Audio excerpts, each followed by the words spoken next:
Chanakya international academy உங்களுக்குள் இருக்கும் தலைவரை வெளிக்கொண்டு வரும் பியூர் பாலிடிக்ஸ் பயிற்சி பட்டறை. நேரடி மற்றும் இணைய வழி. கான்டாக்ட் 7338242242. ஓட்டுரிமை எப்படி மாற்றி அமைக்கப்படுது அப்படின்னு பாத்தீங்கன்னா, இந்த பிஜேபி ஒரு அசோசியேஷன் வச்சிருக்காங்க. அந்த அசோசியேஷனுக்கு கீழே 1 கோடி மொபைல் ஓட்டர்ஸ் இருக்காங்க. அதாவது மூவிங் ஓட்டர்ஸ் அப்படின்னு சொல்லுவாங்க. அந்த மூவிங் ஓட்டர்ஸ் உடைய வேலை என்ன தெரியுங்களா? அவங்களுடைய ஓட்டை ஒவ்வொரு இடத்துல இருந்து இன்னொரு இடத்திற்கு மாற்றிக்கிட்டே இருப்பாங்க. அதை முடிச்சுட்டு பீகாருக்கு வருவாங்க. பீகார்ல நடக்க போற எலெக்ஷன்ல அவங்க ஓட்டை மாத்தி அவங்களுக்கு சாதகமான வாக்கு, அதாவது யாருக்கு செலுத்தணுமோ மக்களின் நிலையை அறியாமல், மக்களுடைய உணர்வை அறியாமல் அங்க இருக்கக்கூடிய நிலைமையை மாத்திட்டு, மக்கள் பூர்வீக குடிமக்களின் எண்ணங்களை மாத்திட்டு அவங்க பொய்யா அவங்க எந்த ஏஜென்ட்டுக்கு கீழே வேலை பார்க்குறாங்களோ அந்த ஏஜென்ட்டுக்கு யார் சொல்றாங்களோ அவங்களுக்கு ஓட்டை செலுத்திட்டு அங்கேருந்து காலி பண்ணுவாங்க. தேர்தல் ஆணையம் என்ன ரூல்ஸ் அண்ட் ரெகுலேஷனை கொண்டு வரணும்னு பார்த்தீங்கன்னா, 3 வருட குடியிருப்பு சான்றிதழை அவங்க கொடுக்கணும். ஒரு ஓட்டை மாற்றணும்னு நினைக்கும் பொழுது அந்த ஓட்டு கேன்சலேஷன் சர்டிபிகேட்டோட சேர்த்து அவங்க என்ன பண்ணணும் அப்படின்னா, அந்த இடத்துல 3 வருடம் மினிமம், நான் சொல்றேன், 3 வருடம் இருந்த அப்படிங்கிற ஆதாரத்துக்கு சான்றிதழ் காட்டணும். இந்த சான்றிதழ் யார் மூலயமா அவங்க வாங்கணும்னு பாத்தீங்கன்னா, தாசில்தார் மூலயமாகவும் அல்லது அந்த கிராமப்புற அதிகாரிகள், கவர்மெண்டோட அதிகாரிகள் மூலயமா அவங்க அந்த சான்றிதழை வாங்கணும்.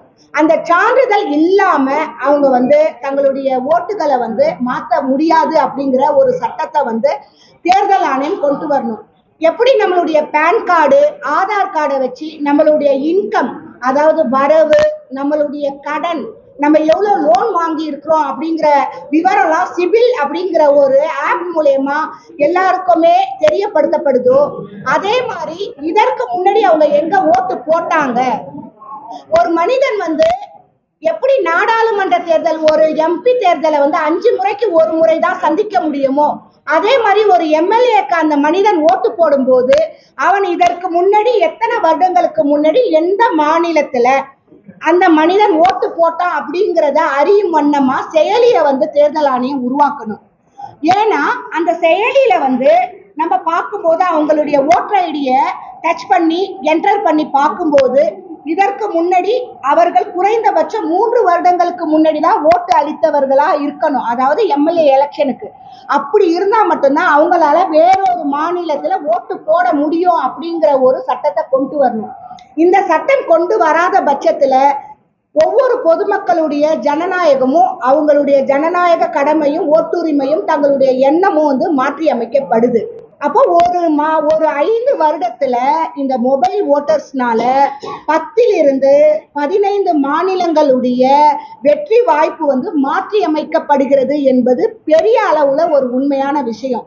அப்போ இதுக்கு எந்த ஒரு மனிதனும் ஓட்டை மாத்தணும்னா 3 வருஷம் இருப்பிட சான்றிதழை கேட்கணும் தேர்தல் ஆணையம்.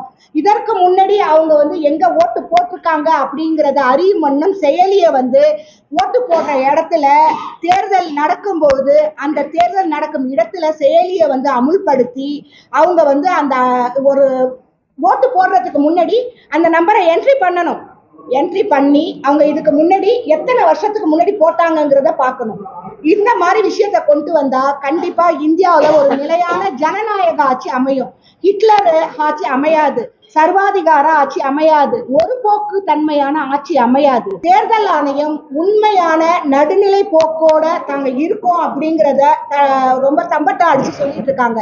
அது உண்மை அப்படின்னா இந்த செயலியை கொண்டு வரணும். 3 வருட இருப்பிட சான்றிதழை கேட்கணும் அப்படின்னு சொல்லிட்டு புதுச்சேரி மாநில மகளிர் காங்கிரஸ் சார்பா நாங்க கோரிக்கை வைக்கிறோம். இந்த ஓட்டு அப்படிங்கிறது நம்மளுடைய கடமை. அந்த கடமை அது நமக்கு கொடுக்கப்படல, நீக்கப்படுது. போலியான விதத்துல நம்மளுடைய அறிவுக்கே உட்படாம அது நீக்கப்படுது அப்படிங்கிறது நம்மளை சாகடிச்சிடலாம். அது வந்து சாகடிக்கிறதோட ஒரு பெரிய பெரிய ஒரு விஷயம் தான் வந்து நம்மளுடைய ஓட்டை, நம்மளுடைய ஜனநாயக கடமையை, நம்மளுடைய உரிமையை வந்து நீக்கிறதுங்கிறது. இதற்கு வந்து ஒவ்வொரு பொதுமக்களும் தங்களுக்கு பின்னாடி, தங்களுக்கு அருகில் என்ன நடக்குது அப்படிங்கிறத பார்த்து, இந்த ஓட்டு திருட்டு எங்கேயோ நடக்குதுங்கிற மாதிரி நினைக்காம நம்மளை சுத்தியும் நடக்குது அப்படிங்கிறதுக்கு நம்ம அறிவுக்கு புலன்பட்டு நம்ம வந்து இதுக்கு எதிராக போராடணும்.